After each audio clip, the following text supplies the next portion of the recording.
Cerno, une anti-enquête, 6e épisode. Notre société aime les corps jeunes. Le mal existe. Les anciens occupants de mon appartement m'ont raconté qu'un serial killer avait habité dans l'immeuble. Oui. Ils étaient deux. Ah ouais, ils étaient deux. Thierry Paulin. Jean-Thierry Mathurin. Il y a eu à une époque toute une série de meurtres. De crimes presque de masse. Le tueur de vieilles dames a alimenté une véritable psychose. Je me lance dans une enquête. Il était fragile, il était perdu. Non, je connais pas du tout cette dame, j'ai jamais entendu parler d'ailleurs. On verra bien où cette histoire me mène. Donnez-vous le temps. Non, il n'y a aucune raison de parler de ça sans arrêt.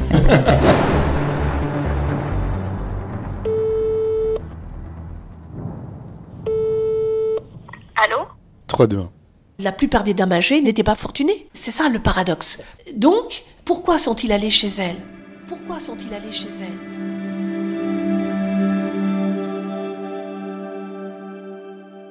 Parce que la première fois, il y avait une dame qui effectivement avait un bas de laine dans lequel il y avait des Napoléons, dans lequel il y avait des liquidités.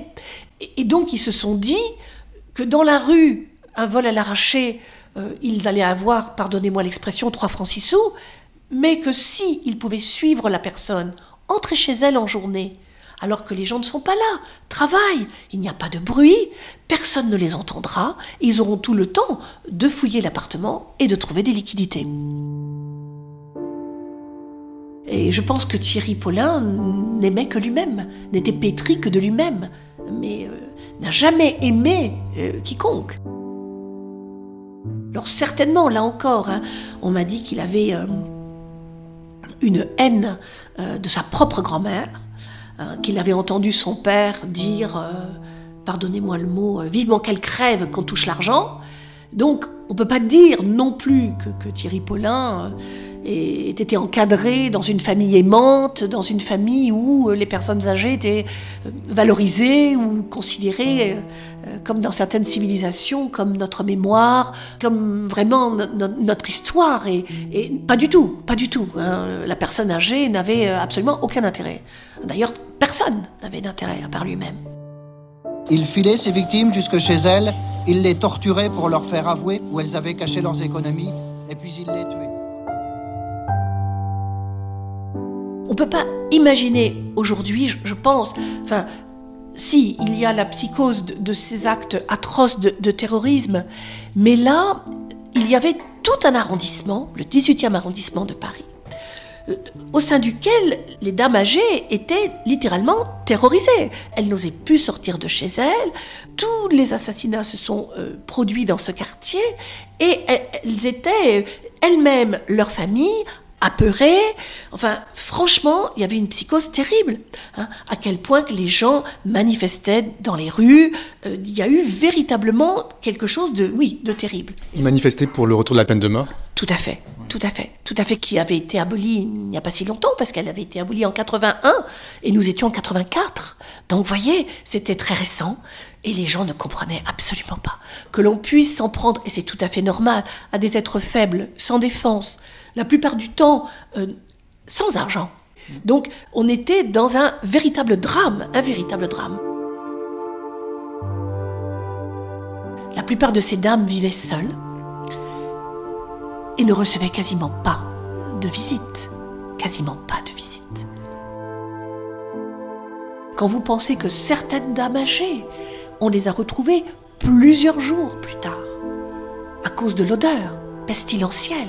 D'autres, ce sont des ouvriers qui, en faisant des travaux en toiture, ont remarqué le décès d'une personne âgée. C'est une espèce de monstruosité ordinaire. Voilà. Est-ce que vous pensez qu'il faut se pencher de nouveau sur cette affaire, aujourd'hui, 30 ans après ?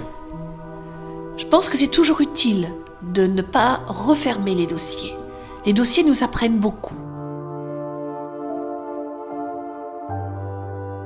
Aujourd'hui, nous avons des leçons aussi à apprendre de cette atroce affaire. Cela reste malheureusement très actuel. Tout cela nous fait peur. Les personnes âgées nous font peur d'une certaine façon parce qu'elles nous renvoient à ce que nous serons peut-être un jour. Et comme on a peur de cela, on ne veut pas voir cela. On ne veut pas voir ce qui se passe dans les lieux où vivent les personnes âgées. On ne veut pas voir comment elles vivent. On ne veut pas voir le vieillissement. Notre société aime les corps jeunes. Je pense qu'on a du mal à nous projeter. C'est ce qui nous attend, bien sûr. Vous ne pouvez pas attendre de la pitié de la part de ces personnes qui ont tué des dames âgées si nous-mêmes, notre société, on les méprise, si la famille les a oubliés. Vous comprenez? Notre société a une responsabilité ici, a une responsabilité. Et si vous avez ce parcours-là, il faut le suivre. Il faut suivre votre intuition. Vous savez, parfois, on est dans une quête, on commence une enquête, comme vous faites, et on ne sait pas où cela va nous mener, mais donnez-vous le temps et faites les choses. Si vous ressentez le besoin de comprendre, il faut continuer votre chemin vis-à-vis des victimes, qui sont si importantes. On a ce devoir de mémoire. On doit leur montrer qu'on ne les a pas oubliés. C'est très important. Et même moi, en tant que défenseur de Jean-Thierry Mathurin, je n'ai oublié ni les noms, ni les photos, ni ce que j'ai vu. Je vous avoue que, étant jeune, je ne dînais pas après. C'était pas la peine. C'était tellement terrible. C'était très terrible, terrible.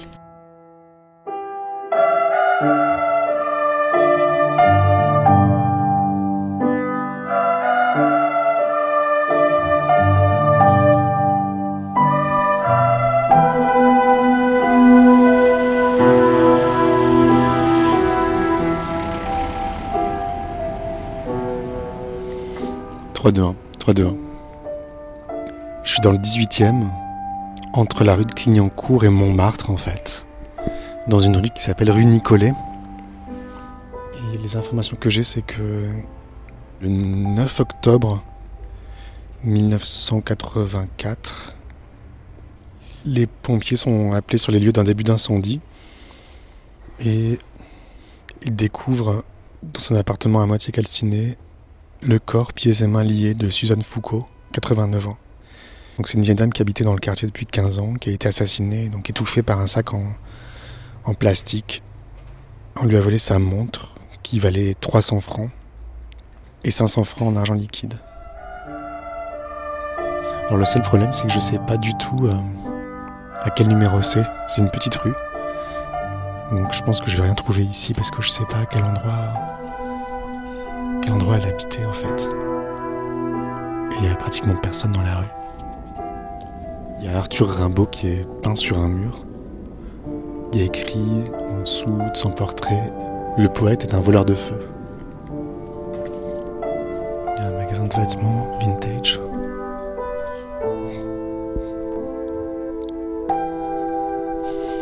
Une petite maison très jolie avec une cour, un banc et une table. Et un chat blanc et roux qui arrive. Il a des yeux bleus. Bah viens que je te caresse. Viens.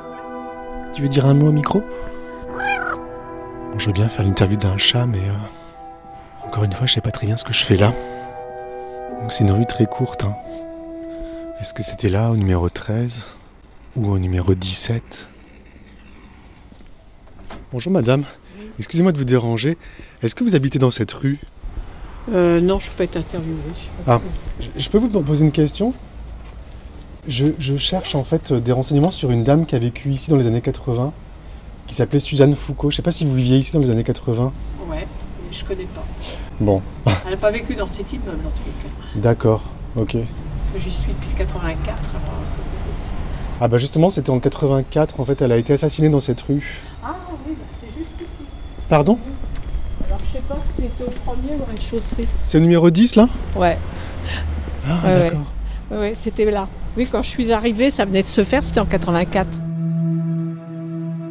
C'est quoi votre prénom? Moi, c'est Julien. Nicole. Il filait ses victimes jusque chez elles. Il les torturait pour leur faire avouer où elles avaient caché leurs économies. Voilà, j'ai 77, bientôt 78. Et puis il l'est tué. Écoutez, là, je vais chercher un paillasson pour l'immeuble. À suivre. Si vous avez aimé cet épisode de Cerno et que vous souhaitez m'aider dans mon anti-enquête, partagez-le, parlez-en autour de vous et surtout, mettez des étoiles dans votre appli de podcast. Rendez-vous dimanche prochain et d'ici là, ne laissez pas traîner vos grands-mères.